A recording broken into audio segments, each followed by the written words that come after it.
তওবা যদি করা হয়, আল্লাহ রাব্বুল আলামিন বলেন, বান্দা তোমার পাহাড় পরিমাণ যদি কোনো গুনাহ হয়ে থাকে আমি তোমাকে মাফ করে দেব। আমি তোমাকে সবকিছু মাফ করে সম্মানজনক জান্নাত আমি তোমাকে দিয়ে দেব। ইল্লা মান তাবা ওয়া আমানা ওয়া আমিলা সালিহান ফাউলাইকা ইউবাদদিলুল্লাহু সাইয়্যাতিহিম হাসানাত। জোরে বলুন আল্লাহু আকবার। যারা তওবা করবে, ঈমান আনবে, নেক আমল করবে, আমি আল্লাহ তাআলা তাদের শুধু গুনাহ মাফ করব না, তার জীবনের যে অর্জিত যত গুনাহগুলো আছে সমস্ত গুনাহগুলো আমি আল্লাহ সওয়াব বানায়া তা পাল্টায়া দেব। চিন্তা করা যায় আমার আল্লাহর দয়াটা কত। মানে তওবা যদি কবুল হয়, আমার আপনার জীবনের যে গুনাহটা আছে সেই গুনাহটা আল্লাহ পাক সাইয়্যাতকে হাসানাত দিয়ে সওয়াব দিয়ে পরিপূর্ণ করে দিবে। তাহলে আমার আল্লাহকে আমাকে জান্নাত দিতে চান? আস্তে কর, জান্নাত দিতে চান, কিন্তু আমাদের প্রস্তুতি কম। আল্লাহর নাম নেওয়ারই সময় থাকে না। খাওয়ার আগে বিসমিল্লাহ খাবো এটাও মনে থাকে না। খাওয়ার আগে যে বিসমিল্লাহ বলবো এটাও মনে থাকে না। কিন্তু আল্লাহ রাসূল বলছেন, বিসমিল্লাহ যদি প্রথমে মনে নাও থাকে, মাঝখানে যদি মনে হয় তাও বলো বিসমিল্লাহি আউয়ালাহু ওয়া আখিরাহু, তাও আমার নামটা বাদ দিও না। আল্লাহু আকবার বলে তওবা করব কার কাছে? আল্লাহর কাছে। আল্লাহ রাব্বুল আলামিন বলেন, ইয়া আইয়ুহাল্লাযীনা আমানু তুবু ইলাল্লাহি তাওবাতান নাসুহা আসা রাব্বুকুম আন ইউকাফফিরা আনকুম সাইয়্যাতিকুম ওয়া ইউদখিলকুম জান্নাতিন তাজরি মিন তাহতিহাল আনহার। জোরে বলুন আল্লাহু আকবার। ঈমানদারেরা, তোমরা তওবার মতো তওবা করো, যে তওবার মধ্য দিয়ে তুমি বান্দা আল্লাহর নৈকট্য হাসিল করতে পারবে, সেরকম করে তুমি তওবা করো। বাবার চারটা সন্তান, চারটা সন্তানের মধ্যে যে সন্তানটা সবচাইতে বড় দুষ্ট, সেই সন্তানটার দিকে বাপ মার নজর কম থাকে না বেশি থাকে? আসতে কয়, কম থাকে না বেশি থাকে? বেশি থাকে। যেটা সবচেয়ে ভালো ছেলে তার দিকে কোনো খেয়ালই রাখে না বাপ মা। সবচেয়ে ভালো ছেলের দিকে কোনো তার লক্ষ্য নাই। সন্তান তো সেটা ভালোই আছে, কিন্তু যে সন্তানটা একটু দুষ্ট হয়, বখাটে হয়, বাপ মার টেনশন সর্বক্ষণ তাকে নিয়ে হয়। চোখের পানি ফেলে ফেলে ফেলে কেন্দে বলে, আল্লাহ আমার সন্তানকে ভালো করে দাও। নেশা করে, নেশা থেকে মুক্ত করে দাও। পৃথিবীর জীবনে যেমন আমরা দেখি, একটা দুষ্ট সন্তানের জন্য বাপ মার যেমন সবচেয়ে নজর তার দিকে বেশি থাকে, এই দুনিয়াতে যে বান্দার দ্বারা সবচেয়ে বেশি গুনাহ হয়, সেই বান্দার দিকে সবচেয়ে নজর বেশি রাখেন তিনি আমার কে? আল্লাহ। আল্লাহ বারবার চিন্তা করেন এই বান্দাটা কখন তওবা করবে। যখন বান্দা তওবা করে একটা পা গায়, আল্লাহ পাক তার দিকে 10টা পা গায় দেন। বান্দা যখন হেঁটে হেঁটে আসে, আল্লাহ তার দিকে দৌড়ায় দৌড়ায় চলে যান। ওই বান্দা যখন আল্লাহর কাছে ক্ষমা চায়, ওযু যখন বানায় নেয়, ওযু বানানোর সঙ্গে সঙ্গে হাত যখন ধৌত করে, হাতের সগরা গুনাহগুলো মাফ হয়ে যায়। মুখমণ্ডল যখন ধৌত করে, মুখের সগরা গুনাহগুলো মাফ হয়ে যায়। দুই হাত যখন ধৌত করে, হাতের সগরা গুনাহগুলো মাফ হয়ে যায়। মাথা যখন মাসে করে, মাথার সগীরা গুনাহগুলো মাফ হয়ে যায়। বান্দা যখন দুই পা ধৌত করে, দুই পার সগীরা গুনাহগুলো মাফ হয়ে যায়। বান্দা যখন ইখলাসের সাথে মসজিদের দিকে যখন একটা করে কদম ফেলতে ফেলতে যখন মসজিদের দিকে রওনা দিয়ে দেয়, প্রত্যেকটা কদমে কদমে 10টা করে নেকি লেখা শুরু হয়ে যায়। বান্দা যখন নামাজে দাঁড়ায়, আল্লাহ ওই বান্দার সামনে সরাসরি দাঁড়ায়া যায়। আল্লাহ বান্দার সামনে দাঁড়ায়া গিয়ে বলে, ও বান্দা তুমি আমার কাছে কি চাও? যা চাও তাই দেব। বান্দা যখন সূরা পড়া শুরু করে দেয়, সহিহ হাদিস এসেছে, যখন বলে আলহামদুলিল্লাহি রাব্বিল আলামিন, আল্লাহ বলেন হামিদানি আবদি আর রহমানির রহিম, আল্লাহ বলেন আসনা আলাইয়া আবদি। বান্দা যখন বলেন মালিক ইয়াউমিদ্দিন, আল্লাহ বলেন মাজ্জাদানি আবদি ইয়াকা না'বুদু ওয়া ইয়াকা নাস্তাঈন পর্যন্ত যখন বান্দা বলে, আল্লাহ বলেন হাদা বাইনি ওয়া বাইনা আবদি। বান্দা তুই আমার কাছে কি চাস? প্রাণ খুলে চা বান্দা। বান্দা যখন ইহদিনাস সিরাতাল মুস্তাকিম থেকে শুরু করে নিয়া ওয়ালাদ দাল্লিন পর্যন্ত যখন বান্দা বলে, আল্লাহ বলেন বান্দারে নামাজের ভিতরে সূরা ফাতিহার প্রত্যেকটা আয়াতে যা যা চাইলি সমস্ত চাওয়াকে পাওয়া করে দিলাম। বান্দা যখন রুকুতে যায় আল্লাহ তখন অস্থির হয়ে যান। বান্দা যখন সেজদায় পড়ে যখন তাসবিহ পড়া শুরু করে দেয় আল্লাহ বলেন ফেরেশতারা দেখ এই বান্দাগুলো কেমন করে আমাকে সেজদা দিল, আমাকে দেখলো না, জান্নাত দেখলো না, জাহান্নাম দেখলো না, আমার ভয়ে আমার কিতাবকে সুন্দর করে পড়াশোনা করে রিসার্চ করে আমাকে খুশি করার জন্য সেজদায় পড়ে কাঁদতেছে। ও ফেরেশতারা তোরা সাক্ষী থাক, এই সমস্ত বান্দার সমস্ত গুনাহগুলো মাফ করে আমি আল্লাহ তাদের জন্য জান্নাতের বাজেট পাস করে দিলাম। কুম জান্নাতিন তাজরি মিন তাহতিহাল আনহার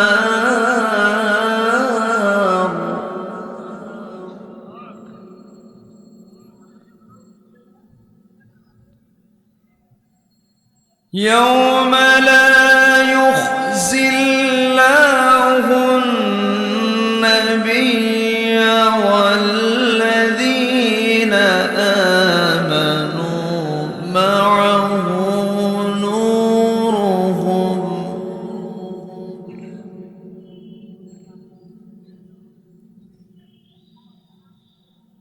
نورهم يسعى بين أيديهم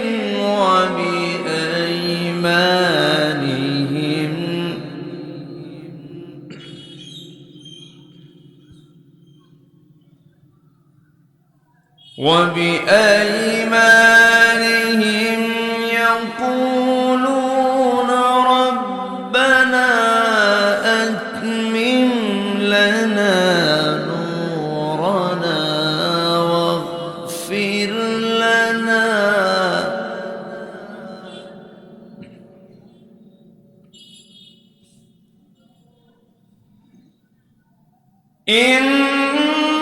إنك على كل شيء قدير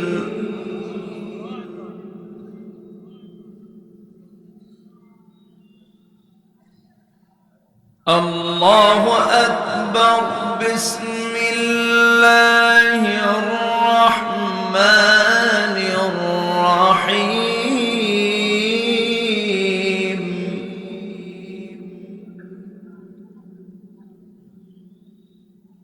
إن الله وملائكته يصلون على النبي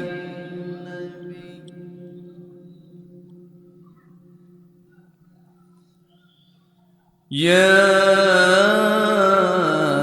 أيها الذين آمنوا صلوا عليه وسلموا تسليما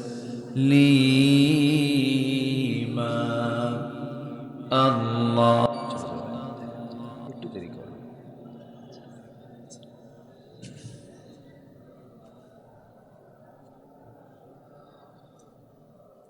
সবাই বলুন বালাগাল উলা বিকামালিহি কাশাফাত তুজা বিজামালিহি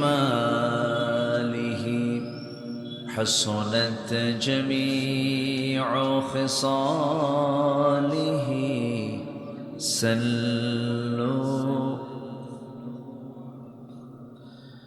সিরাজুল মিল্লাত تمهي فخر دو عالم دلبار مولاه شريف الأنبياء نسخا كل أديان دهره بلغ العلا بكماله كشف التجى بجماله حصلت جميع خصاله سلوا আমি কোরআনের সুর মাঝে শুনেছি যে নাম, আজানের সুর মাঝেও শুনেছি সে নাম। ও নাম শুনেছি আমি আমার হৃদয়, হে রাসূল নবীজি তোমার, হে রাসূল নবীজি তোমার। সবাই বলি সাল্লাল্লাহু আলাইহি ওয়াসাল্লাম।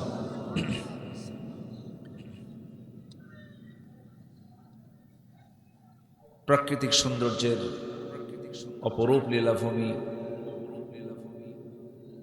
সুন্দরবন বেষ্টিত অঞ্চল, সুন্দরবন লাগোয়া সাতক্ষীরার সদর উপজেলার হেরোডি গ্রামবাসী প্রবাসী ভাইদের উদ্যোগে আয়োজিত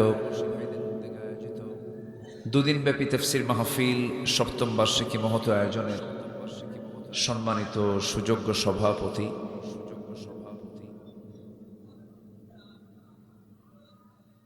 বিশিষ্ট সমাজসেবক, ইসলাম দরদী ব্যক্তিত্ব জনাব নুরুল ইসলাম কাজী সাহেব,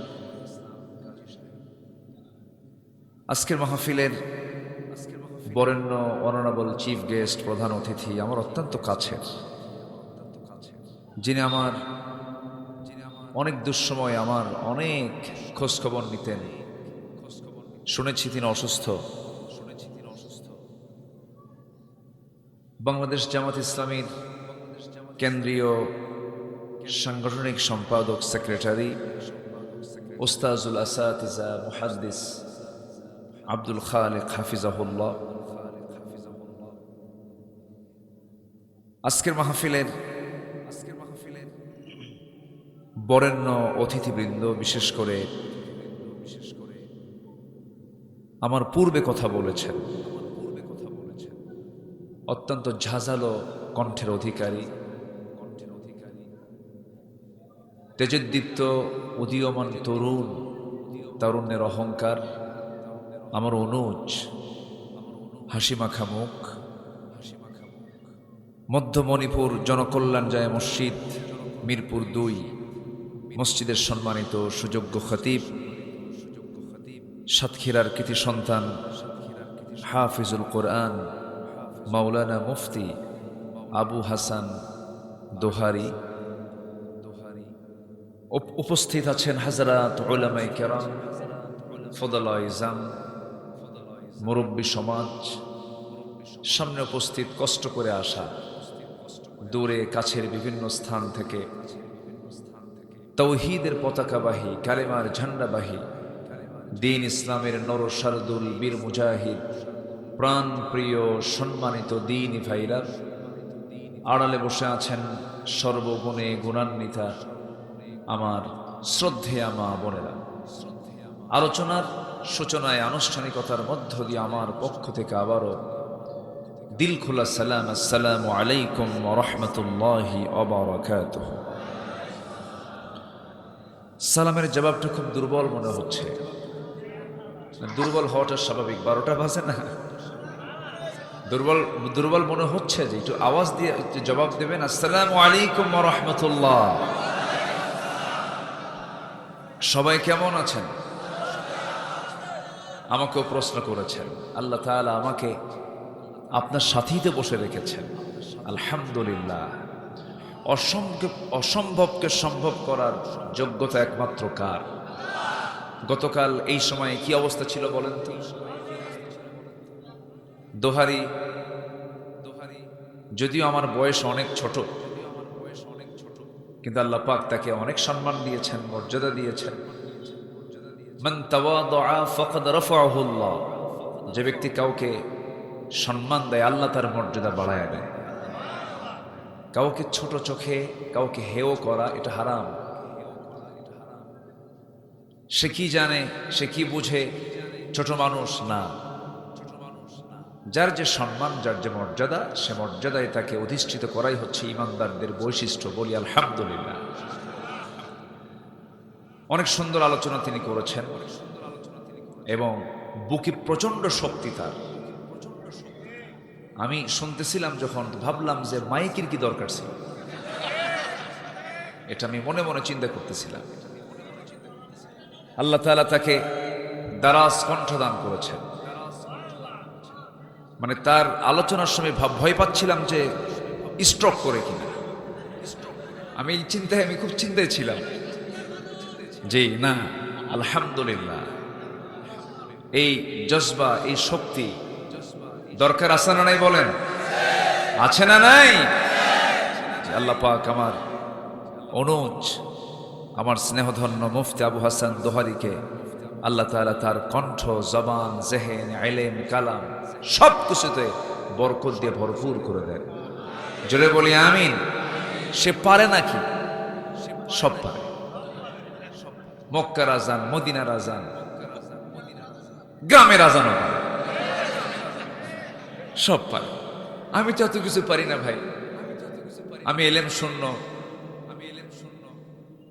গায়ে তেমন ওজন নাই, গায়েরও ওজন নাই, এলেমেরও ওজন নাই। ছোটবেলায় আব্বার সাথে হাটে যেতাম। হাটে, গ্রামে হাট বলে না এটা, হাটে যেতাম। আগে তো ডিজিটাল মাপ ছিল না, আগে মাপতে হলো ওই বাটখারা দিয়ে, ঠিক আছে না? সবচেয়ে বেশি ওজন যেটা 1000 গ্রাম, ওটার নিচে সাজায় রাখতো। এরপরে উপরে হলো 500 গ্রাম, এরপরে 250 গ্রামের বাটখারা, 200 গ্রাম, 100 গ্রাম, 50 গ্রাম, তারপরে 25 গ্রাম, 10 গ্রাম, এরপরে 5 গ্রাম। তো 5 গ্রামটা সবার উপরে, মাত্র কিন্তু 5 গ্রাম। আমি হলাম সেই 5 গ্রাম। সবার উপরে রাখে, কিন্তু এলেম খেলাম তেমন কিছু নাই। এই ফাঁকা ঝুড়ি থেকে কিছু কথা, এবং এটা অসময়ে বলবো, 12টায় মানে আলোচনায় উঠায় দেওয়া মানে কি জানেন? পাগলির সাথে ঘর সংসার করা। কি কথা কি বুঝতেছেন আপনারা? মানে এই সময় বোঝার কোনো সময় থাকে না, মানুষের ব্রেইন ক্যাপাসিটি। আলোচনা তো শুনতেছেন, অনেক আরো 2 আলোচক আলোচনা করে গেছে। যারা শিক্ষিত মানুষ তারাও বুঝবেন যে শেষ ক্লাসটা কিন্তু খুব কষ্টের হয়। যে ক্লাস নেয় সেও কয় শেষ হবে কখন, আর ছাত্র মনে মনে কয় স্যার যাবেন কখন। এটা হচ্ছে শেষ ক্লাসের বৈশিষ্ট্য। তো যাই হোক, আমি এই সময়ে যদি আপনি আমাকে সাহস দেন, কিছু কথা বলতে চাচ্ছি। সবাই আছেন তো ইনশাআল্লাহ? জোরে বলি ইনশাআল্লাহ।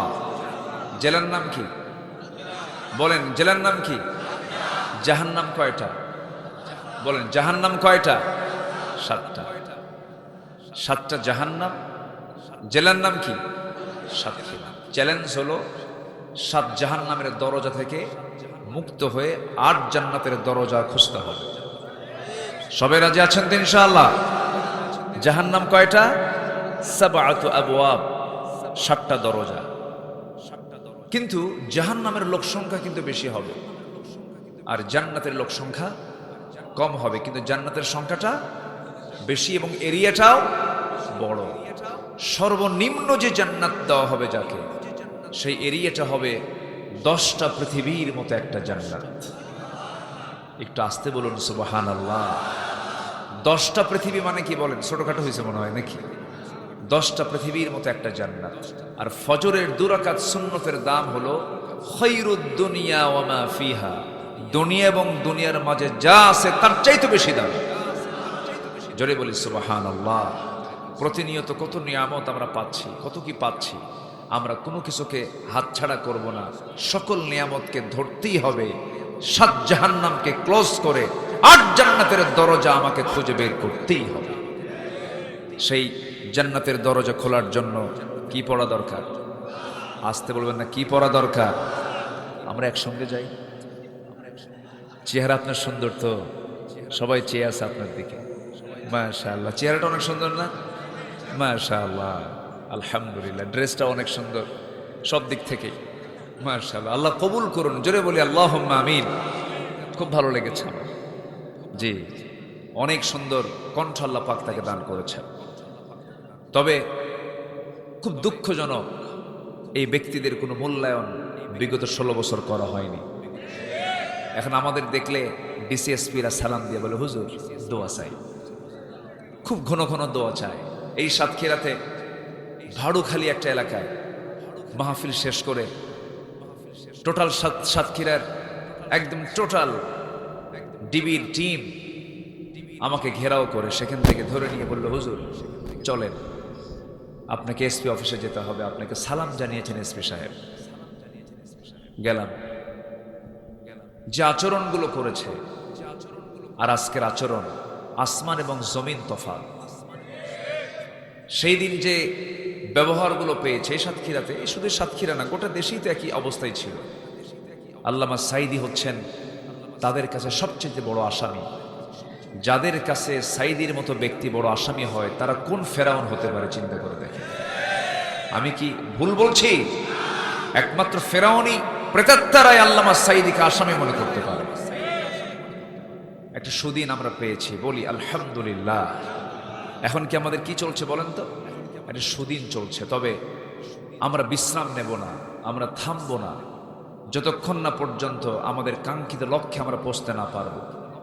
৭১ রক্ত দিয়েছে আমাদের অগ্রজরা, আমাদের বাপদাদারা, আমাদের পূর্বপুরুষরা ৭১ রক্ত দিয়েছেন, জুলুম থেকে মুক্ত করেছেন।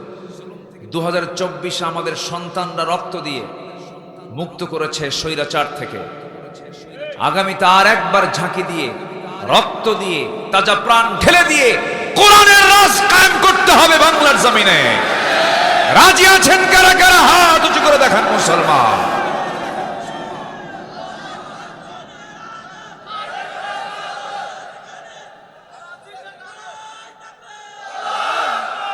আল্লাহ কবুল করুন, জোরে বলি আমিন, আরো জোরে আমিন। লক্ষ্য হলো জাহান্নামে যাওয়া না জান্নাতে যাওয়া? জাহান্নামের দরজা কয়টা? জেলার নাম কি? সাতক্ষীরা। সম্মানিত ভাইরা, আমি আলোচনার সূচনা আমার অভ্যাস অনুযায়ী সূরা তাহরিম থেকে, বলুন তো সূরার নাম কি বলুন তো? তাহরিম। আমি আবার আয়াত ছাড়া কথা বলতে পারি না। একটা আয়াত নেই অথবা একটা হাদিসকে সাথে নেই, কারণ যে কথার মধ্যে আয়াত নাই, হাদিস নাই, সে কথা যতই চমকপ্রদ হোক না কোনো দাম আল্লাহর কাছে নাই। তাহলে আলোচনা বরকতময় হওয়ার জন্য আয়াত ছাড়া দরকার না আয়াত দরকার? আয়াত দরকার। তাহলে একটা আয়াত আমরা খুঁজে বের করলাম, সূরা তাহরিম। সূরা কি? তাহরিম ৮ নম্বর আয়াত আমি তেলাওয়াত করেছি। সূরা তাহরিমটা হচ্ছে লিমা তুহাররিমা মা আহাল্লাল্লাহু লাক। আমার নবীজি মধুকে কেন্দ্র করে স্ত্রীদের সাথে তার একটা মতনৈক্য হয়। উনি এক পর্যায়ে বলেই ফেললেন যে আমি যাও মধু খাবো না, আর মধুই পান করবো না। বউদের সঙ্গে লাগে কিছুই করে না, সব মনে ফেরেশতা। এই বউদের সঙ্গে লাগে কিনা বলে? লাগে কিনা? আমারও তো লাগে, লাগে লাগে, সবার লাগে। যার সংসার আছে তারই লাগে, যার সংসার নাই তার লাগে। আর লাগে মানেই মোহাব্বত আছে। লাগে মানে কি? মোহাব্বত আছে। নারী এমন একটা জাতের নাম, না লাগলে নারী হবে না। আল্লাহ পাক নারীকে বানিয়েছেন সোজা হাড়ে না বাঁকা হাড়ে? বাঁকা হাড়ে। এটা কি আমার কথা না নবীর কথা? খুলিকাত মিন দিলাইন, মেয়েদেরকে সৃষ্টি করা হয়েছে বাঁকা হাড়ে। আপনি যতই সোজা বানাবেন ততই বাঁকা হয়ে যাবে, এবং তাদেরকে যত বেশি প্রশংসা করবেন সোজা হয়ে যাবে। আর পুরুষের প্রশংসা করবেন, পুরুষ মনে মনে চিন্তা করবে ধান্দা কি, এত প্রশংসা করে কেন? পুরুষ প্রশংসা করলে মাইন্ড করে, আর মেয়েদের প্রশংসা করলে মেয়েরা খুশি হয়। তাহলে বাঁকা দূর করার ওষুধ কি বলেন? আস্তে কন, কি করা? প্রশংসা করা। বউ যদি একটু কালো হয় কখনো কালো বলবেন না, বলবেন তুমি আমার চোখে চাঁদের চেয়েও উজ্জ্বল। ও আয়না দেখে বলবে হ্যাঁ আমার স্বামীর রুচি ঠিক আছে। তো আল্লাহ তাআলা মেয়েদের কেমন করে সৃষ্টি করেছেন। আমার নবীজি একটু বললেন আমি মধু খাবোই না। এত পেঁয়াজ যখন তোমাদের লাগছে, আল্লাহ পাক বলছেন ইয়া আইয়ুহান নাবিয়্যু লিমা তুহাররিমা, আপনি কেন হারাম করবেন আমি যে আপনার জন্য হালাল করেছি? না, আপনি এটা কখনো বলতে পারেন না। মধু আল্লাহ তাআলা বান্দার জন্য দিয়েছেন পৃথিবীর সকল রোগের ঔষধ করে, জোরে কোন সুবহানাল্লাহ। সে মধু নামক এই ওষুধ ফ্যাক্টরি কোন জেলায় অবস্থিত বলেন? ওরে সব তো সুন্দর জবাব দিলেন, বলেন কোন জেলা বলেন? গোটা দেশের মধু সাপ্লাই হয় কোন জেলা থেকে? বলি আলহামদুলিল্লাহ, জোরে বলি আলহামদুলিল্লাহ। এটা পরে যাচ্ছি আমি। আসুন সেই সূরা তাহরিম থেকে কিছু কথা আমরা বলতে চাচ্ছি। ওমা তাওফীকি ইল্লা বিল্লাহ, ৮ নম্বর আয়াত। কয় নম্বর আয়াত বলেন তো? ৮ নম্বর আয়াত। আচ্ছা, আমরা অশুদ্ধ থাকতে চাই না শুদ্ধ হতে চাই বলেন তো? নাপাক না পাক? বলেন নাপাক না পাক? যে নামাজ না পড়ে সে কি? আসতে কয় আরো জোরে। যে রোজা না রাখে সে কি? বলে যে বিড়ি খায়। এখানে প্যাঁচ লাগছে কিন্তু, ভালো করে খাও। হ্যাঁ,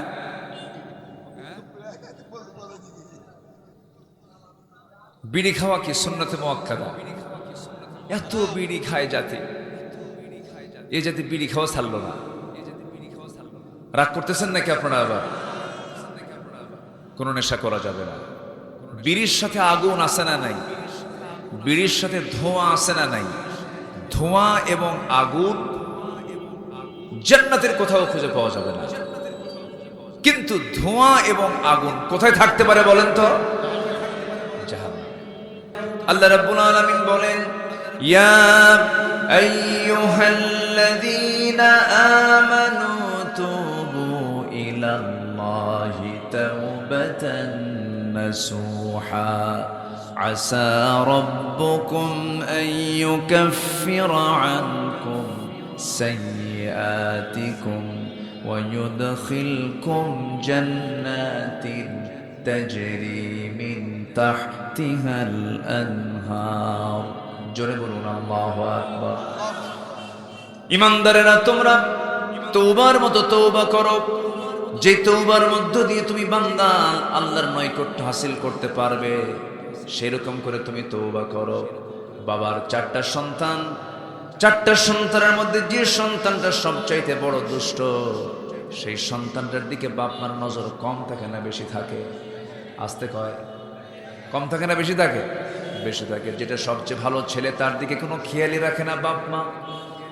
সবচেয়ে ভালো ছেলের দিকে কোনো তার লক্ষ্য নাই। সন্তান তো সেটা ভালোই আছে, কিন্তু যে সন্তানটা একটু দুষ্ট হয়, বখাটে হয়, বাপ মার টেনশন সর্বক্ষণ তাকে নিয়ে হয়। চোখের পানি ফেলে ফেলে কেন্দে বলে আল্লাহ আমার সন্তানকে ভালো করে দাও, নেশা করে নেশা থেকে মুক্ত করে দাও। পৃথিবীর জীবনে যেমন আমরা দেখি একটা দুষ্ট সন্তানের জন্য বাপ মার যেমন সবচেয়ে নজর তার দিকে বেশি থাকে, এই দুনিয়াতে যে বান্দার দ্বারা সবচেয়ে বেশি গুনাহ হয় সেই বান্দার দিকে সবচেয়ে নজর বেশি রাখেন তিনি আমার কে? আল্লাহ।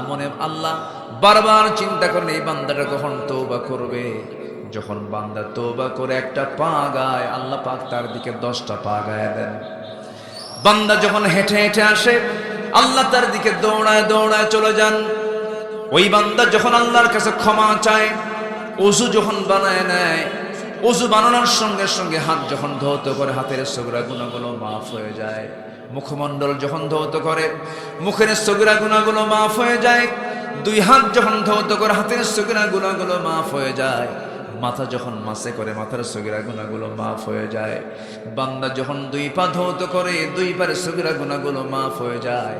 বান্দা যখন ইখলাসের সাথে মসজিদের দিকে যখন একটা করে কদম ফেলতে ফেলতে যখন মসজিদের দিকে রওনা দিয়ে দেয়, প্রত্যেকটা কদমে কদমে 10টা করে নেকি লেখা শুরু হয়ে যায়। বান্দা যখন নামাজে দাঁড়ায়, আল্লাহ ওই বান্দার সামনে সরাসরি দাঁড়ায়া যায়। আল্লাহ বান্দার সামনে দাঁড়ায়া গিয়ে বলে, ও বান্দা তুমি আমার কাছে কি চাও? যা চাও তাই দেব। বান্দা যখন সূরা পড়া শুরু করে দেয়, সহিহ হাদিস এসেছে, যখন বলে আলহামদুলিল্লাহি রাব্বিল আলামিন, আল্লাহ বলেন হামিদানি আবদি। আর রহমানির রহিম আল্লাহ বলেন আসনা আলাইয়া আবদি। বান্দা যখন বলেন মালিক ইয়াউমিদ্দিন, আল্লাহ বলেন মাজ্জাদানি আবদি। ইয়াকা না'বুদু ওয়া ইয়াকা নাস্তাঈন পর্যন্ত যখন বান্দা বলে, আল্লাহ বলেন হাদা বাইনি ওয়া বাইন আবদি। বান্দা তুই আমার কাছে কি চাস, প্রাণ খুলে চা বান্দা। বান্দা যখন ইহদিনাস সিরাতাল মুস্তাকিম থেকে শুরু করে নিয়া ওয়ালাদ-দাল্লিন পর্যন্ত যখন বান্দা বলে, আল্লাহ বলেন বান্দারে নামাজের ভিতরে সূরা ফাতিহার প্রত্যেকটা আয়াতে যা যা চাইলি সমস্ত চাওয়াকে পাওয়া করে দিলাম। বান্দা যখন রুকুতে যায় আল্লাহ তখন অস্থির হয়ে যান। বান্দা যখন সেজদায় পড়ে যখন তাসবিহ পড়া শুরু করে দেয়, আল্লাহ বলেন ফেরেশতারা দেখ এই বান্দাগুলো কেমন করে আমাকে সেজদা দিল, আমাকে দেখলো না, জান্নাত দেখলো না, জাহান্নাম দেখলো না, আমার ভয়ে আমার কিতাবকে সুন্দর করে পড়াশোনা করে রিসার্চ করে আমাকে খুশি করার জন্য সেজদায় পড়ে কাঁদতেছে। ও ফেরেশতারা তোরা সাক্ষী থাক, এই সমস্ত বান্দার সমস্ত গুনাহগুলো মাফ করে আমি আল্লাহ তাদের জন্য জান্নাতের বাজেট পাস করে দিলাম। আল্লাহু আকবার বলেন। আমার আপনার প্রতি আল্লাহর দয়া কম না বেশি? আসতে বলবেন না কম না বেশি? এই পৃথিবীর সব ভালোবাসাকে আপনি এক জায়গায় করবেন, আল্লাহর ভালোবাসাকে এক জায়গায় করবেন, আল্লাহর ভালোবাসাই সবচেয়ে বেশি ভারী হয়ে যাবে। সব রহমতগুলো 100 ভাগ করা হয়েছে, একটা ভাগ সবার মধ্যে দেওয়া হয়েছে, বাকি সব ভাগ রেখেছেন কার ভিতরে? আসতে বলবেন না কার ভিতরে? আল্লাহর ভিতরে। তওবা এমন একটা বিষয়ের নাম, যদি কোনো বান্দার তওবা কবুল হয়ে যায়, আত-তাইবু মিনাজ যামবি কামান লা যামবা লা, যার তওবা কবুল হয়ে যায় বুঝতে হবে তার পূর্বের জীবনের সমস্ত গুনাহগুলো আল্লাহ পাক মাফ করে দিয়েছেন। তওবা করব কার কাছে? গুনাহ হবে বান্দার, মাফ করবেন কে? গুনাহ হবে বান্দার, মাফ করবেন কে? তওবা করবে কে? আল্লাহ। তো ভালো করে কর, তওবা করবে কে? বান্দা। বান্দার তওবা করা হচ্ছে বান্দার দায়িত্ব, আর মাফ করার দায়িত্ব কার? আসতে বলো না, মাফ করার দায়িত্ব কার? নামাজ পড়তে দেয় নাই, নামাজ পড়লে সন্দেহ করা হয়েছে। আমি ঢাবির ছাত্র ছিলাম, ঢাকা ইউনিভার্সিটিতে আমি পড়াশোনা করেছি টুকটাক। আমি আমার সময় দেখেছি 96 থেকে 2000 পর্যন্ত এই 16 বছর যারা ছিল, এই 16 আর 5 কত হলো? 21 বছর। ওই 5 বছরের শাসনামল আমি দেখেছি, গিরার নিচে কেউ প্যান্ট পরলে পরে সন্দেহ করতো না, গিরার উপরে প্যান্ট পরলে ভাবতো এটা শিবির করে, এটা জামাত করে, এটা ধরো। নামাজ পড়াকে সন্দেহ মনে করত। দাড়ি রেখে বিসিএস ভাইভা বোর্ডে গেলে পরে তাকে ডিসঅ্যালাউ করত। নামাজ 5 ওয়াক্ত পড়লে বলতো তুই তো মৌলবাদী। এরকম করে করে বিভিন্ন ষড়যন্ত্রই চলেছে। নামাজকে যারা সন্দেহের চোখে দেখে তারা কোনোদিন ইমানদার হতে পারে না। আসতে বলবেন না, জোরে বলুন ঠিক কিনা? সম্মানিত ভাইয়েরা, যার জীবনে ইসলামের প্র্যাকটিস নাই, ইসলামের কালচার নাই, সে কেমন করে মুসলিম দাবি করতে পারে? একজন মুসলমান বিয়ে করবে অমুসলিমকে না মুসলিমকে? বলুন, জোরে বলেন, আরো জোরে। মুসলিম না অমুসলিমকে বলেন? বিয়ে করার শর্ত হলো ওয়ালা তানকিহুল মুশরিকাত হাত্তা ইউমিননা, তুমি কোনো মুশরিকা নারীকে বিয়ে করতে পারবে না যতক্ষণ না ঈমান না এনেছে। ঈমান যদি এনে থাকে, মুশরিকা হলেও সে ঈমান এনেছে, তুমি তাকে বিয়ে করলে কোনো আপত্তি নাই। আমার নবীজি ইহুদি মেয়েকেও বিয়ে করেছেন, অমুসলিমকে না, মুসলমান করে, মুসলমান করে, কোনো সমস্যা নাই, বরঞ্চ ভালো সবের কাজ। কিন্তু আমরা দেখেছি যারাই দেশপ্রেমের কথা বলেন, যারাই ধর্মীয় মূল্যবোধের কথা বলেন, তাদের ব্যাকগ্রাউন্ড হাতায় দেখেন। এদেশে নামাজি বেশি না বেনামাজি বেশি? বেনামাজি বেশি। নামাজ পড়ে মাত্র 5%, আর 95% নামাজ না পড়ে আর বলে এক ঠেলায় পীরের মুরিদ হয়ে জান্নাত পার হয়ে জাহান্নামে যাবে। এরকম গ্রুপও আছে না? নাই? আছে। কিন্তু না, যা করেছে ভুল। যারা বসে আছেন আমি সবার কাছে উদাত্ত আহ্বান জানাবো, এবং প্রযুক্তির কল্যাণে এই ক্যামেরা এই অনলাইনের প্রযুক্তিতে আমাকে যারা দেখছেন, আমি সবার কাছে উদাত্ত আহ্বান জানাবো, আত্মশুদ্ধির 10টা পন্থার 1 নম্বর পন্থা হলো, যা করেছি খাঁটি মনে তওবা করব। সবাইকে রাজি আছেন? আপনার গুনাহ বড় না আল্লাহর রহমত বড়? বলেন তো, বলেন। আমাদের গুনাহ বড় না আল্লাহর রহমত বড়? আল্লাহ কি মাফ করতে পারেন না? শর্ত হলো কি করতে হবে? বলেন কি করতে হবে? তওবা। তওবা যদি করা হয়, আল্লাহ রাব্বুল আলামিন বলেন, বান্দা তোমার পাহাড় পরিমাণ যদি কোনো গুনাহ হয়ে থাকে আমি তোমাকে মাফ করে দেব। আমি তোমাকে সবকিছু মাফ করে সম্মানজনক জান্নাত আমি তোমাকে দিয়ে দেব। ইল্লা মান তাবা ওয়া আমানা ওয়া আমিলা সালিহান ফাউলাইকা ইউবাদদিলুল্লাহু সাইয়্যাতিহিম হাসানাত। জোরে বলুন আল্লাহু আকবার। যারা তওবা করবে, ঈমান আনবে, নেক আমল করবে, আমি আল্লাহ তাআলা তাদের শুধু গুনাহই মাফ করব না, তার জীবনের যে অর্জিত যত গুনাহগুলো আছে সমস্ত গুনাহগুলো আমি আল্লাহ সওয়াব বানায়া তা পাল্টায়া দেব। চিন্তা করা যায় আমার আল্লাহর দয়াটা কত। মানে তওবা যদি কবুল হয়, আমার আপনার জীবনের যে গুনাহটা আছে সেই গুনাহটা আল্লাহ পাক সাইয়্যাতকে হাসানাত দিয়ে সওয়াব দিয়ে পরিপূর্ণ করে দেবে। তাহলে আমার আল্লাহকে আমাকে জান্নাত দিতে চান? আস্তে কর, জান্নাত দিতে চান, কিন্তু আমাদের প্রস্তুতি কম। আল্লাহর নাম নেওয়ারই সময় থাকে না। খাওয়ার আগে বিসমিল্লাহ খাবো এটাও মনে থাকে না।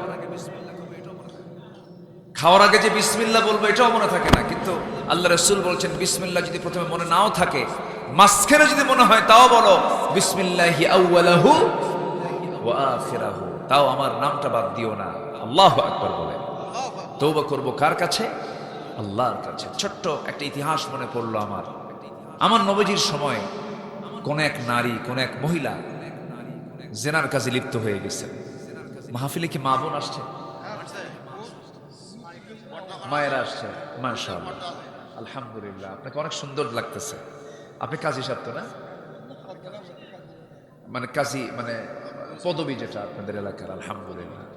আমাদের কাজী সাহেবকে যদি একটু দাড়িওয়ালা যদি মানে উনি হতেন, খুব সুন্দর লাগতো না? বলেন তো, রেখে দিবেন, বয়স হয়ে গেছে তো।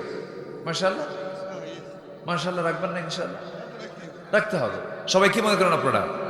আমরা আগামীর মাহফিলে আমাদের কাজী সাহেবকে আমরা দাড়িওয়ালা দেখতে চাই ইনশাআল্লাহ। সবাই কি রাজি আছেন? ইনশাআল্লাহ আল্লাহ কবুল করুন। জি, 2 দিনে সব, মাশাআল্লাহ। তবে আপনাদের দাড়ি রাখার দরকার নেই। ভাবসাব যে এমন যে শুধু কাজী সাহেবই রাখুক, আমাদের রাখার দরকার।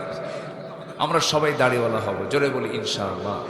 আপনি কি জানেন এই দাড়িটার দাম কত? এটা সালমান এফ রহমানের দাড়ি না, এটা ও তো রাখছিল ভণ্ডামির দাড়ি, ঠিক কিনা বলেন? আমরা দাড়িটা রাখবো হলো কার মহাব্বতে? বলেন, নবীর মহাব্বতে। আপনি কি জানেন আপনাকে এই সুরতেই কবরে আপনাকে উঠানো হবে, আপনাকে সামনে হাজির করা হবে, এবং নবীজির ছবি যখন আপনার সামনে দেওয়া হবে, ওমান হাদার রাজুল মার রাব্বুক ওমা দীনুক ওমান হাদার রাজুল, এই 3টে প্রশ্ন যখন করা হবে, 3 নম্বর প্রশ্ন, এই লোকটাকে তুমি কি তাকে চিনো? তখন আমার নবী যখন আমার সামনে যখন হাজির করা হবে, ওমান হাদার রাজুল, তখন কি দাড়ি ছাড়া দাড়িওয়ালা? বলেন, দাড়ি ছাড়া দাড়িওয়ালা? কিন্তু আমি দাড়ি ছাড়া চলে গেছি কবরে, তাহলে আমার চেহারার সঙ্গে কি তার চেহারা মানাবে? মানাবে না, বেমানান হয়ে যাবে। কষ্ট পেলে কষ্ট মনে নিবেন না, আমি মোহাব্বত রেখে কথা বলছি। আমি যখন দাড়িটা রাসূলের সুন্নাহ অনুযায়ী রাখবো, আমার নবীও দাড়িওয়ালা, আমিও দাড়িওয়ালা। আমার নবী যে নামাজি, আমিও নামাজি। আমার নবী যে সত্যবাদী, আমিও সত্যবাদী। আমার নবীজি দানশীল, আমিও দানশীল। আমার নবীজি তাহাজ্জুদ গোজার, আমিও তাহাজ্জুদ গোজার। আমার নবীজি সামাজিক ব্যক্তিত্ব, আমিও সামাজিক ব্যক্তিত্ব। আমার নবীজি দ্বীনের দায়ী, আমিও দ্বীনের দায়ী। আমার নবীর চরিত্রের সঙ্গে আমার চরিত্র মিলে যাবে, চেহারা মিলে যাবে, দাড়ি মিলে যাবে, সুরাত মিলে যাবে।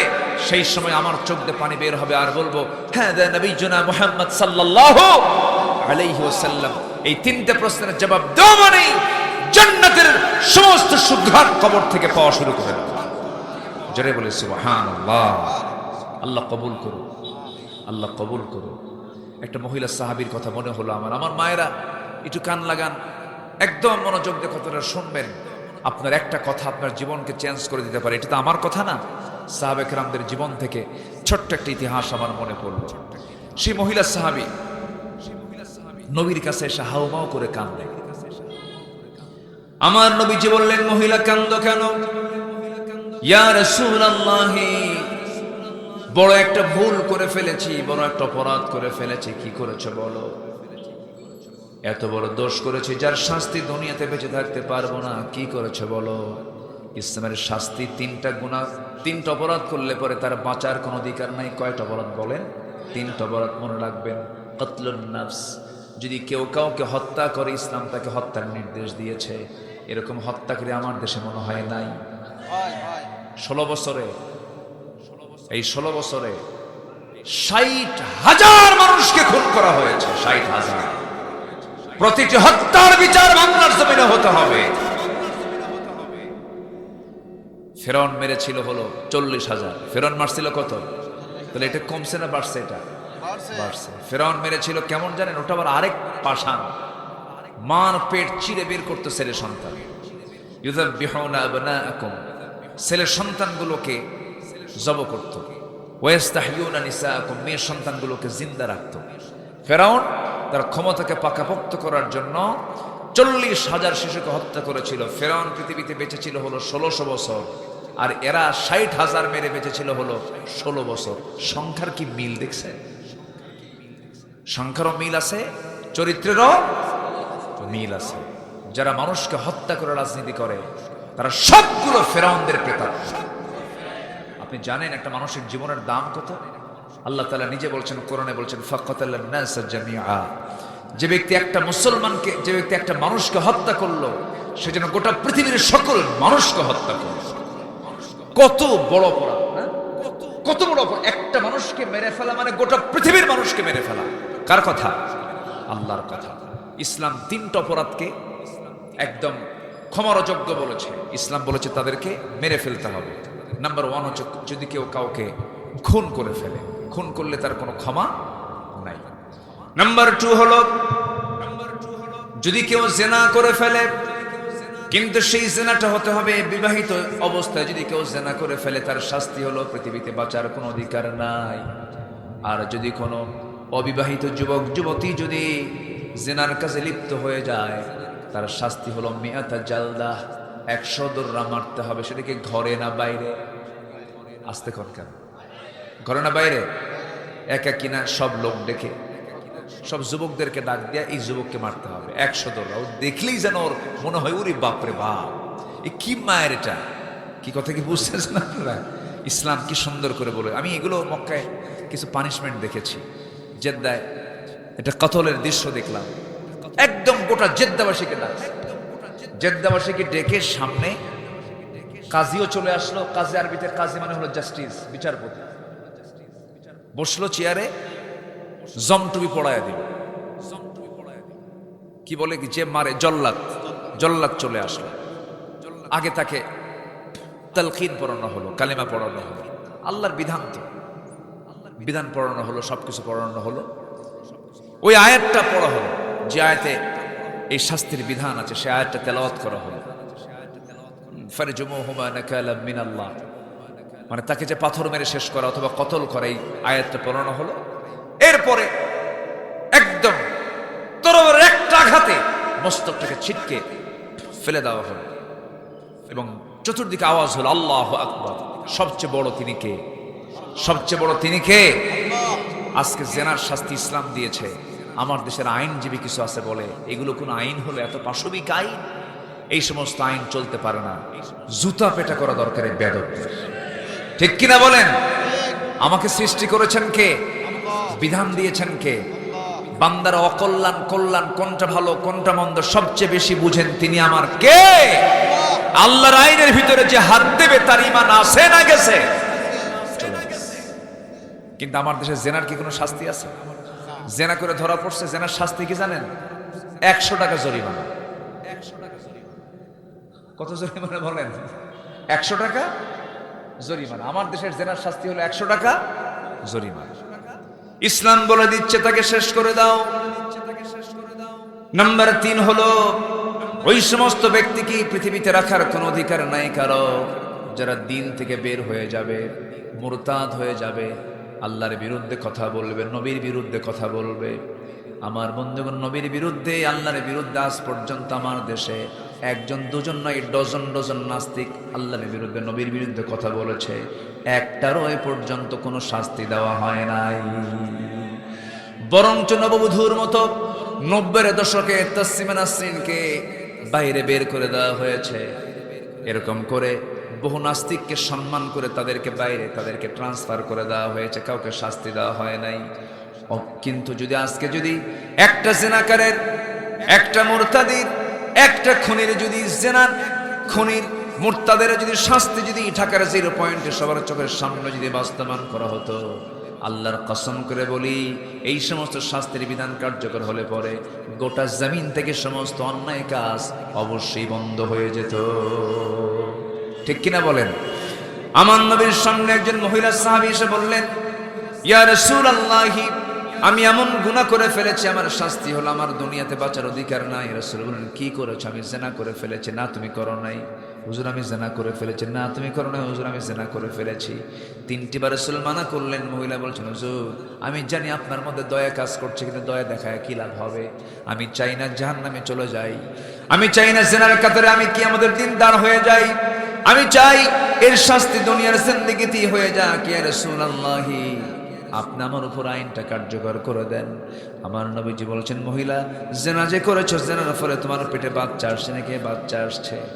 যাও, সন্তান ডেলিভারি না হওয়া পর্যন্ত তোমার উপরে কোনো আইন কার্যকর করা যাবে না। কারণ তুমি অপরাধ করতে পারো, তুমি অপরাধী হতে পারো, কিন্তু তোমার সন্তান কোনো অপরাধ করে নাই। চলো যাও। মহিলা ভরাক্রান্ত হৃদয় নিয়ে বাড়িতে ফিরলেন। সেজদায় পড়ে পড়ে কাঁদেন, তওবার পরে তওবা করেন, সেজদায় পড়ে পড়ে ডুকরে ডুকরে কাঁদেন। 9টা মাস পার হলো, সন্তান ডেলিভারি হয়ে গেল। সন্তান ডেলিভারি হওয়ার 2 দিন 3 দিন 4 দিন পর নয়, মাত্র 1টা দিন পর সন্তানকে বাসায় রেখে নবীর সামনে হাজির হয়ে বলছেন, ইয়া রাসূলুল্লাহ, সন্তান ডেলিভারি হয়ে গেছে, আপনি আমার উপর আইনটা কার্যকর করে দেন। রাসূল বলছেন, মহিলা, সন্তান তো ডেলিভারি হলো, সন্তানটা জীবিত না মৃত? হুজুর, সন্তান তো জীবিত রেখে এসেছি। আমার নবীজি বললেন, কোনো কথা নাই, হাউলাইনি কামিলাইন, অবশ্যই তোমাকে 2টা বছর সন্তানকে দুধ পান করাতে হবে। যাও।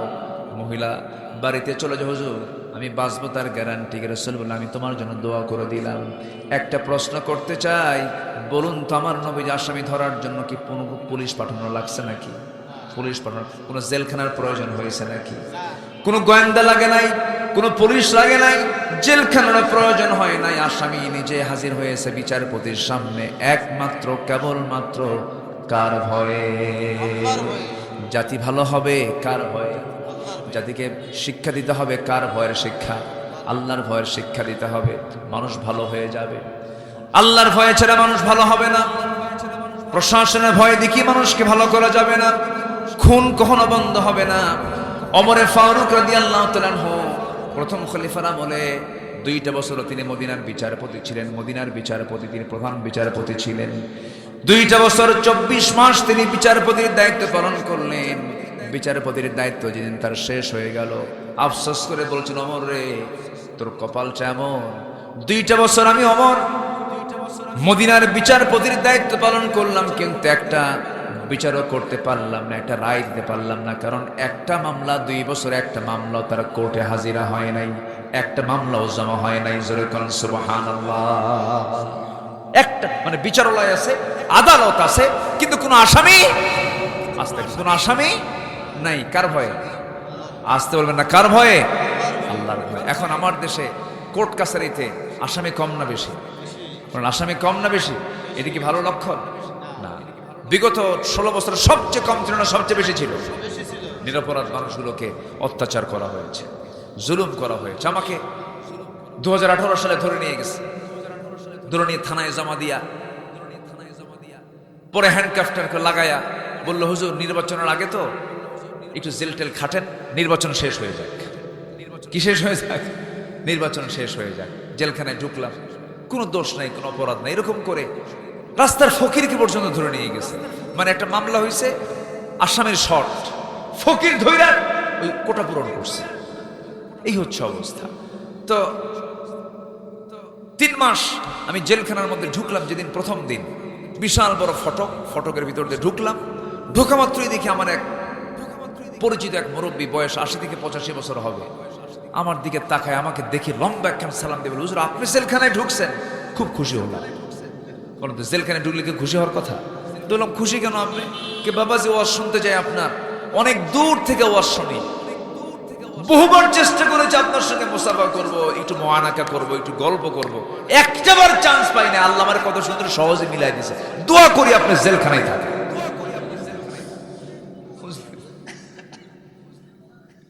সম্মানিত ভাইয়েরা, এই অত্যাচারগুলো করা হয়েছে। চাচাকে বললাম আপনার বয়স 80 বছর, নাতিপুতি ধুয়ে জেলখানায় কেন, কোনো অকাম করছেন আপনি? বলেন ঠোঁটকাটা চাচা, মানে মুখ থেকে বের হয়ে যায় কথাগুলো। বললাম আপনি কি করছেন আপনি? চাচা বলে বাবা বোমা হামলা। মানে ওনার নামে বোমার মামলা দিছে। এখন বুড়া মানুষ 80 বছর, বলেন তো ওনার হাতে যদি কেউ বোমা তুলে দেয়, বোমা কি লক্ষ্যে বসবে না তার মাথায় পড়বে? এই হলো সিচুয়েশন, যেটা শয়তানও বিশ্বাস করে না। এমনও সাক্ষী রেডি করা হয়েছে আল্লামা সাঈদীর বিরুদ্ধে। সাক্ষীর জন্ম হলো ৭৬ আর ঘটনা হলো ৭১। তাহলে 5 বছর আগের ঘটনা দেখলো কেমনে মারপেট থেকে, রুহের জগৎ থেকে দেখছে। কিসের জগৎ থেকে? বলে রুহের জগৎ থেকে।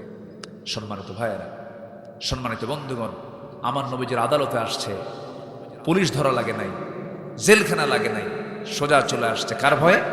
আল্লাহর ভয়ে। আমার নবীজি বললেন যাও সন্তানকে দুধ পান করাও। সন্তানের দুধ পান যখন শেষ হবে সেই সময় তুমি আমার কাছে চলে আসো। মহিলা চলে গেলেন, আসামি ধরার জন্য জেলখানায় লাগলো না, নিজের বাড়িতেই থাকলেন। সন্তানকে দুধ পান করালেন। 6টা মাস গেল না, সন্তানের টোটাল দুধ বন্ধ করে দিলেন। অন্য খাবারের অভ্যাস গড়ে তুলে সন্তানকে বার সঙ্গী করে নিয়ে, কোলে করে নিয়ে নবীর সামনে হাজির হয়ে বলছেন, হুজুর একবার না, দুবার না, 3বার আপনার কাছে আসলাম, আপনি শাস্তি আমারে দিলেন না, আজকে আমাকে ফেরত দিবেন না, আমাকে চূড়ান্ত শাস্তি নিশ্চিত করে দিয়ে আমাকে বাঁচায় দেন। আমার নবীজি বললেন সন্তানটা আমার হাতে তুলে দাও। সন্তান কোলে নিয়ে নিলেন। সাহাবায়ে কেরামকে লক্ষ্য করে বলছেন, সাহাবীরা এই যে সন্তানকে তোমরা আমার হাতে দেখতে পেতেছো, এই সন্তানের লালন পালনের দায়িত্ব যে বান্দা গ্রহণ করবে, আমি রাসূল আর সেই সাহাবী জান্নাতের মধ্যে 2 নখের দূরত্ব অবস্থান করবে। ফাইয়া ফিল জান্নাতি কাহাতাই। কয়েকজন সাহাবী দৌড় মেরে চলে আসলেন। আমার নবীজি একজন সাহাবীর কোলে সন্তানকে উঠায় দিলেন আর বললেন, ও সাহাবীরা, আমার এই আদরের মহিলা সাহাবীকে নিয়ে যাও, উন্মুক্ত মরু প্রান্তরে বুক পর্যন্ত পুঁতে রেখে তাকে পাথর মেরে শেষ করে দাও।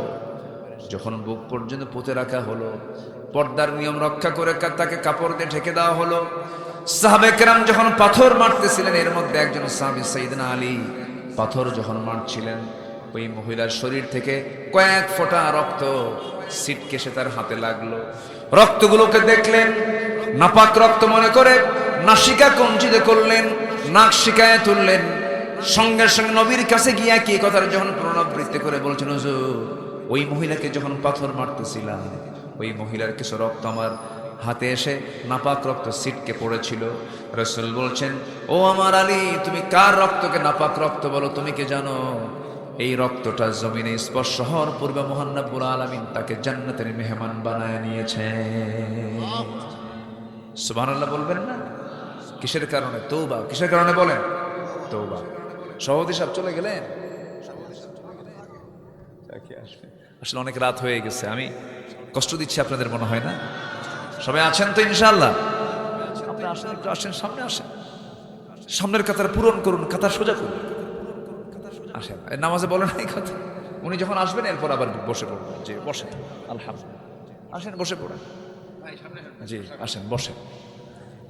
তাহলে ওই মহিলাকে আল্লাহ পাক মাফ করে দিয়েছেন কোন আমলের কারণে বলেন তো?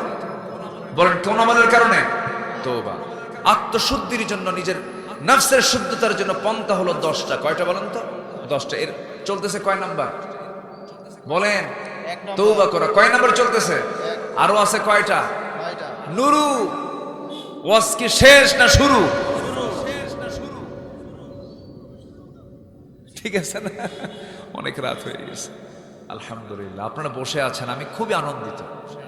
আমার মা, জি আমার মা যারা আছেন, আমি আপনাদেরকে করজোরে মিনতি জানাই, আপনি কি জানেন আপনার সামান্য কিছু আমল আল্লাহর 8টা জান্নাতের দরজা খুলে দেবে, কিন্তু আপনার সামান্য ভুল আপনাকে জাহান্নামে যাওয়াকে অনিবার্য করে দেবে। মেয়েদের ভিতরে সবচেয়ে বড় সমস্যা হলো মেয়েরা তাদের রূপকে পরপুরুষের সামনে দেখাতে খুব পছন্দ করে, আধুনিক সমাজের মেয়েরা, ঠিক কিনা বলেন? একটু চেহারা যদি সুন্দর হয়, মনে হয় উনি মনে করেন যে আমি দুনিয়ারই কেউ না, আমার দুনিয়াতে কে আছে, ভাবসাবি অন্য ধরনের, মনে সে অন্য একটা জগৎ থেকে আসছে। না মা, আপনার সকল সৌন্দর্য আপনার প্লেস করতে হবে স্বামীর সামনে, আপনার সৌন্দর্য পরপুরুষের সামনে দেখানো যাবে না। ভুল হয়ে গেছে, তওবা করে ফিরে আসুন, মাফ করে দিবেন তিনি আমার কে? আল্লাহ তাআলা। আমার নবীজি বলছেন, আলী যা বলেছো বলেছো, এই মহিলার জানাজার আয়োজন করো, এই মহিলার জানাজার নামাজের দায়িত্ব আমি রাসূল নিজের কাঁধে উঠায় নিলাম। আমার নবীজি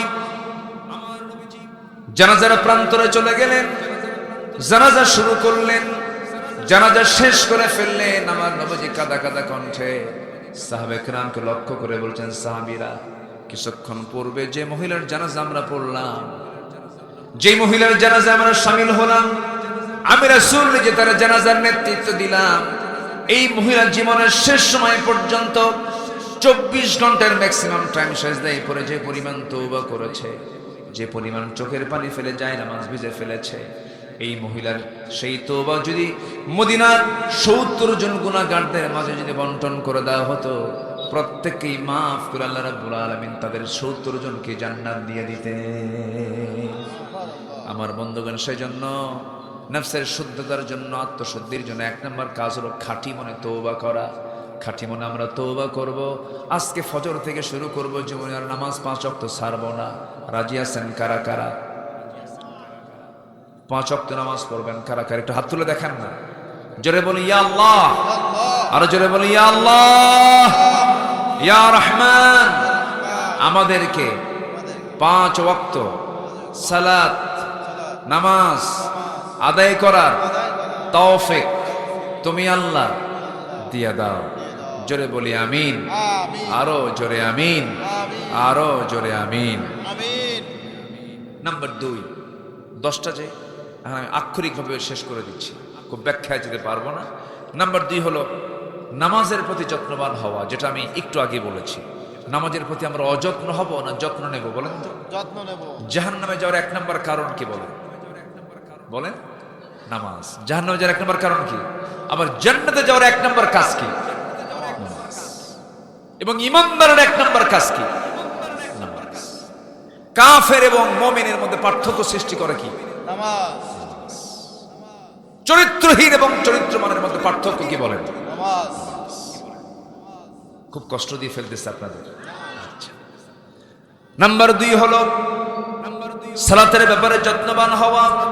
আল্লাহ রাব্বুল আলামিন বলেন সূরাতুল আলার 14 নম্বর আয়াত, قد أفلح من تزكى وذكر اسم ربه فصلى بل تؤثرون الحياة الدنيا والآخرة خير وأبقى إن هذا لفي الصحف الأولى صحف إبراهيم وموسى। জোরে বলুন আল্লাহু আকবার। নাম্বার 3 হলো সিয়াম সাধনা, হলো আত্মশুদ্ধির 3 নম্বর মাধ্যম, 3 নম্বর পন্থা। রোজা শুধু রমজান মাস নয়, রোজা কিন্তু সারা মাসই আছে। সারা মাস আছে না নাই? যে যুবকের যৌবন কন্ট্রোল করতে পারে না, তাকে রাসূল কি আদায় করতে বলেছেন বলেন? রোজা আদায় করতে বলেছেন, সিয়াম আদায় করতে বলেছেন। আমার নবীজি সোমবারে বৃহস্পতিবারে রোজা রেখেছেন এবং প্রত্যেক মাসের 13, 14, 15 তারিখে রোজা রেখেছেন মুহাম্মদ সাল্লাল্লাহু আলাইহি ওয়াসাল্লাম। অতএব রমজান মাস শুধু ফরজ রোজার মাস, আর বাকি সারা বছর হলো নফল রোজার মাস। কি মাস বলেন? নফল রোজার মাস। নফল রোজাগুলো রাখবো আমরা। নফল ফরজকে পাহারা দেবে। আপনি কি জানেন এই রোজাটার পুরস্কারটা এমন বরকতের পুরস্কার, প্রত্যেকটা সওয়াব লেখে ফেরেশতারা, আর রোজার সওয়াব লেখে আল্লাহ তাআলা নিজে বান্দাকে দিয়ে দেন। জোরে কোন সুবহানাল্লাহ। রোজা রাখবো কার জন্য? আল্লাহর জন্য। তবে রোজার মধ্যে মানুষকে দেখানোর কোনো সুযোগ নাই। হজে দেখানোর সুযোগ আছে, আলহাজ লেখে, কি লেখে? আলহাজ লেখে। জাকাত দেয়, বলে খুব লোকটা বড় দানশীল, দানবীর বলে। নামাজি, নামাজ পড়লে মানুষ দেখে বলেন লোকটা নামাজি, দেখানোর সুযোগ আছে। দানকে দেখানোর সুযোগ আছে, হজকে দেখানোর সুযোগ আছে, কিন্তু রোজা এমন একটা ইবাদত কেউ দেখার কোনো সুযোগ, শুধু দেখেন কে বলেন? আজ তো না, কে দেখেন? আজ থেকে 15 বছর আগে আমি সাউথ কোরিয়া গিয়েছিলাম। সাউথ কোরিয়া কুত্তা খায়, কি খায়? খালি কুত্তা, মানে কুত্তা জব করে আর খায়। কোনো হোটেল নাই, এমন একটা বেকায়দা গিয়েছিলাম। এমনকি বিস্কিট যে বানায়, বিস্কিটের মধ্যেও ওই শুকুরের চর্বি। মানে খাওয়া দাওয়া এত কষ্ট, চরম কষ্ট। নিজে রান্না না করা পর্যন্ত কোনো খাবারে আপনি শুদ্ধতা পাবেন না, হালাল পাবেন না। তো আমার একটা সফর ছিল, সেখানে 2টা মসজিদ উদ্বোধন ছিল। 2টা মসজিদের উদ্বোধনের জন্য আমি গিয়েছিলাম আজ থেকে আরো 13-14 বছর আগে। তো আমার এক পরিচিত এই দেশেরই মানুষ, প্রবাসী, ওখানে থাকে। সে ওখানে বিয়েও করছে। কি করছে? বিয়ে শাদী করছে। বৌদ্ধ একজনকে বিয়ে করে তাকে মুসলমান বানায় নিয়ে এরপরে সংসার করছে। তো সে বন্ধু, সেই ভাইটা আমাকে বলতেছে, ভাই আমার এক মালিক সে বৌদ্ধ, তো রমজান মাসে রোজা আছি আমি, আমাকে বারবার বলতেছে তুমি পানি খাও তো। আমি তো হলি ফাস্ট, আমার মানে জাস্ট আমি রোজা আছি। কেনা খাও তুমি? না, আমার আল্লাহ দেখে ফেলবে, আমার আল্লাহ রাগ করবে, অসন্তুষ্ট হবে, আল্লাহ পাক আমাকে রোজা রাখার জন্য বলেছেন। তোমার আল্লাহ তোমাকে মানা করছে, ভালো কথা, খাইও না, আমার সামনে লুকায় খাও যাও। কি কথা কি বুঝতেছেন? মানে ওরা তো এমন ধর্ম পালন করে, আমি নিজের চোখে দেখেছি। ওই বছরে করে কি একবার ওদের বাপদাদার কবরে যায়, সমাধিতে যায়, বছরে একবার দুবার যায়। এতগুলো মদ নিয়ে যায়, মদের বোতল নিয়ে যেয়ে ওই সমাধির কাছে যে কি যেন কয়, দোয়া করে বলে, বাবা এই যে এতগুলো মদ দিয়ে গেলাম, তুমি আরাম মতো খাইবে আর মজা করবে। কি কথা কি বুঝতেছেন? তো ওদের কালচার এটা। তো সেই বৌদ্ধ আমার ওই প্রবাসী ভাইকে বলতেছে, তুমি আল্লাহ তোমাকে দেখবে কেমনে, যাও ঘরের মধ্যে যাও, লুকায় খাও। আমার আল্লাহ তো এমন আল্লাহ, যিনি ঘরেও দেখেন, বাইরেও দেখেন, আলোতেও দেখেন, অন্ধকারেও দেখেন। এই জন্য আমার খাওয়ার কোনো কায়দাই নাই। অতএব সিয়াম হচ্ছে একটা গোপন ইবাদত। এই গোপন ইবাদতের পুরস্কার আল্লাহ নিজ হাতে বান্দাকে দিয়ে রাইয়ান নামক দরজার মধ্য দিয়ে জান্নাতের মধ্যে ঢুকায় দেন। সুবহানাল্লাহ। আল্লাহ। তো চিন্তা করেন, তার চিন্তা হলো ওদের আল্লাহ দেখে আবার দেখে না, কিন্তু আমার আল্লাহ কি দেখে, সব সময় দেখে। পরে এখন এই প্রবাসীকে বলতেছে, ওই সাউথ কোরিয়ার সেই বুদ্ধিস্ট বলতেছে, তাহলে তো তোমার দেশের মানুষ সবাই আল্লাহওয়ালা, সব ভালো, কেন তোমরা অন্ধকারে খাও না, আলোতে খাও না? অন্ধকারে না খেয়ে থাকো আর আলোতে না খেয়ে থাকো, যে আল্লাহর ভয়ে, সেই দেশের মানুষের চাইতে ভালো মানুষ পৃথিবীতে আর নাই। তাহলে তো আমার দেশের মানুষ এরকম ভালো, তাই না? আসতে কয় ভালো কই? রোজার কোনো হক আছে আমাদের? রোজার মাসেও আকাম কুকাম আছে না নাই? রোজা রেখেও ঘুষের টাকা আছে না নাই? আসছে ঘুষের টাকা, অফিসার রোজা আছে, কে ভাই আমি তো রোজা আছে, আমি তো এখন ঘুষের টাকা নিতে পারবো না, আমি চোখ বন্ধ করলাম, পকেটে ঢুকে দিয়ে যাও, সন্ধ্যার পরে ইফতার করে দেখে নাও। কি কথা কি বুঝতেছেন আপনারা? এই হচ্ছে আমার দেশে রোজাদারদের অবস্থা। এরকম রোজা নয় আমরা রাখবো, যে রোজার মধ্য দিয়ে আল্লাহ পাক সন্তুষ্ট হবেন সেই রোজা রাখবো, নফসের শুদ্ধতা চলে আসবে। জোরে বলি ইনশাআল্লাহ, জোরে বলি ইনশাআল্লাহ। নাম্বার 4 হলো আল্লাহর জিকির করা। লোহায় যেমন মরিচা লাগে, এই কলবের মধ্যে মাঝে মাঝে মরিচা লেগে যায়, সেই মরিচা দূর হওয়ার জন্য বলতে হবে 4টা আমার রাসূলের শিখে দেওয়া জিকির। সবাই বলেন সুবহানাল্লাহ, বলেন সুবহানাল্লাহ, আলহামদুলিল্লাহ, লা ইলাহা ইল্লাল্লাহ, আল্লাহু আকবার। শিখিয়ে দিয়েছেন মুহাম্মদ সাল্লাল্লাহু আলাইহি ওয়াসাল্লাম। আল্লাহ রাব্বুল আলামিন বলেন, আল্লাযীনা আমানু ওয়া তাতমাইন্নু কুলুবুহুম বিযিকরিল্লাহ, আলা বিযিকরিল্লাহি তাতমাইন্নুল কুলুব। সূরা 7 হলো হালাল রিজিক উপার্জন করব। নাম্বার 8 হলো মিথ্যাচার ছেড়ে দেব, গীবতকে ছেড়ে দেব। নাম্বার 9 হলো অহংকার আত্মগরিমা বর্জন করব। নাম্বার 10 হলো সবচেয়ে বড় একটা গুণ তাকওয়া অর্জন করব। এই 10টা গুণ যার মধ্যে থাকবে তার নফসের শুদ্ধতা 100% চলে আসবে। কথাগুলো কার? আল্লাহ তুমি সবাইকে আমল করার তৌফিক দিয়ে দাও। জোরে বলি আমিন। আমি আমার কথা আর বাড়াবো না, যতটুকু হয়েছে আমরা বলে ফেলি আলহামদুলিল্লাহ। জোরে বলি আলহামদুলিল্লাহ, আরো জোরে বলি আলহামদুলিল্লাহ। ফজর হবে তো সবার ফজর হবে তো? আমার মা বোন যারা আসছেন পর্দা কন্টিনিউ করবেন। খালাতো ভাই, মামাতো ভাই, দুলা ভাই দেখা করা জায়েজ নাই, এই সমস্ত বিষয়গুলো খেয়াল করার চেষ্টা করবেন। অনেক দূর থেকে অনেক কষ্ট করে কোরআন শোনার জন্য আসার জন্য ধন্যবাদ। এবং অল্প সময় আপনার দাওয়াতে সাড়া নিয়ে, মাহফিল তো বন্ধ হয়ে গিয়েছিল, আবার ঘোষণার মধ্য দিয়ে মাহফিলে চলে আসছেন। আল্লাহর মেহেরবানি, আল্লাহর মেহেরবানি, আল্লাহর মেহেরবানি। আল্লাহ তাআলা এই মাহফিলকে কবুল করুন, কমিটিকে কবুল করুন, সবাইকে কবুল করুন। জোরে বলি আল্লাহুম্মা আমিন। সবাই নামাজের মতো করে বসি, সবাই বলে সুবহানাকাল্লাহুম্মা سبحانك اللهم وبحمدك أشهد أن لا إله إلا أنت أستغفرك وأتوب إليك। চিৎকার মেরে বলি ইয়া আল্লাহ, আমার জীবনের সগীরা কবীরা, ছোট বড় সব গুনাহ তুমি আল্লাহ মাফ করে দাও। জোরে বলুন ইয়া রাব্বাল আলামিন, ইয়া রাব্বাল আলামিন, ইয়া রাব্বাল আলামিন। আল্লাহুম্মা আমিন। রব্বানা যালামনা আনফুসানা ওয়া ইল্লাম তাগফির লানা ওয়া তারহামনা লানাকুনান্না মিনাল খাসিরিন। রব্বানা লা তুযিগ কুলুবানা বা'দা ইয হাদাইতানা ওয়া হাব লানা মিন লাদুনকা রাহমাতান ইন্নাকা আনতাল ওয়াহ্হাব। গভীর রাত, নিঝুম রাত, হাজারো মুসলমান নরনারীকে নিয়ে তোমার কালামের 2-3টি আয়াতকে সামনে রেখে আত্মশুদ্ধির পন্থাগুলো কি এই বিষয়ে কিছু আলোচনা করেছি। গুনার বোঝা মাথায় নিয়ে কাঙ্গাল ফিকারির মতো দুটো হাত পেতেছি। আল্লাহ, গুনার দিকে নজর দিও না, বান্দা মনে করে তামাম জীবনের সমস্ত গুনাহগুলোকে মেহেরবানি করে মাফ করে দাও। আব্বা আম্মা যারা দুনিয়া থেকে বিদায় নিয়েছেন, জিন্দেগির গুনাহগুলো মাফ করো। কবরগুলোকে তুমি আল্লাহ জান্নাতের টুকরা বানাইয়া দাও।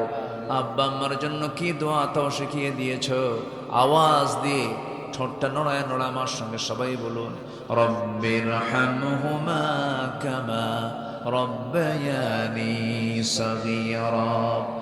রব্বিরহামহুমা কামা রব্বায়ানি সগীরা। রব্বিরহামহুমা কামা রব্বায়ানি সগীরা।